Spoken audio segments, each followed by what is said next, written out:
import tab right here is the next one I'm going to go over. It lets you import what your thread range you're going to use is. It could be Ribson Anton, Silky, Madeira, Isocord, whatever. Just make sure it's a nicer quality thread. Highly recommend against Coast & Clark as a personal note. I do not like it. It has screwed up one of my machines, and it was the thread. It linted so much, and there was little chunks of stuff stuck in it, and it caused root. It was just a nightmare. So anyway, just use nicer thread. Thread I use is Ribson Anton. I have used Madeira and Isocord.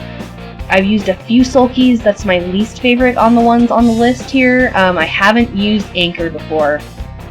If I had a choice, I'm going to default to Ribson Anton, so that is where I'm going to leave it.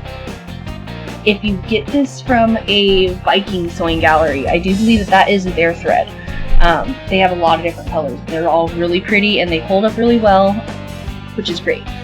What this doesn't control is if you bought a design and it is in a Sulky rayon brand thread and you want it to automatically change it to Ribson Anton, this is not going to do that. In fact, there's not a single part of the software I've run into that does. You're going to have to manually change it to whatever colors you find are closest to that color.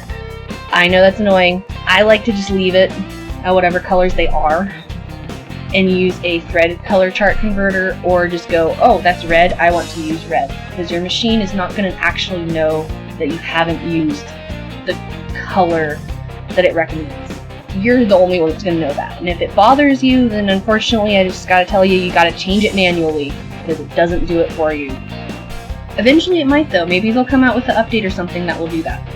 Export. This tab is very important. Out of all these tabs here, this is the tab that is the most important. You can optimize things for your export, because this controls all the stuff that goes to your machine. Your design will go through all this processing when it goes there. This is also the first time when I'm going to go over the difference between export and save. A save file will default to whatever the highest level currently embroidery machine that the software uses. This one I believe is VP4. Now all machines use VP4. If your machine happens to use VP4, it could run on just the save file. The reason I say could is because if your file is too large, using just the save file has not properly chopped it up into little pieces, which is what export does. So if you are wanting to make sure your machine will read your design, you want to export it to the proper file type for your machine.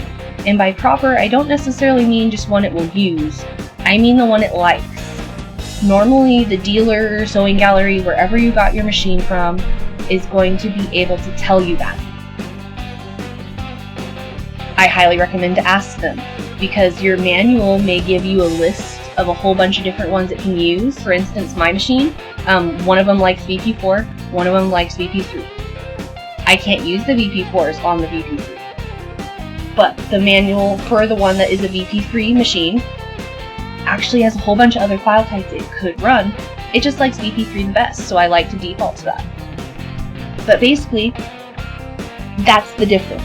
A save file is not really meant to be run on your machine. It's larger and bigger chunks and bigger pieces, and your machine may or may not be able to read it, but an exported file will be the proper file type for your machine with the proper sized little chopped up bits for your machine to properly read.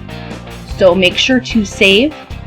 Keep that save file on your computer because it's easier to edit in some parts of the software, especially that save file, and then export it and use that exported file on your machine.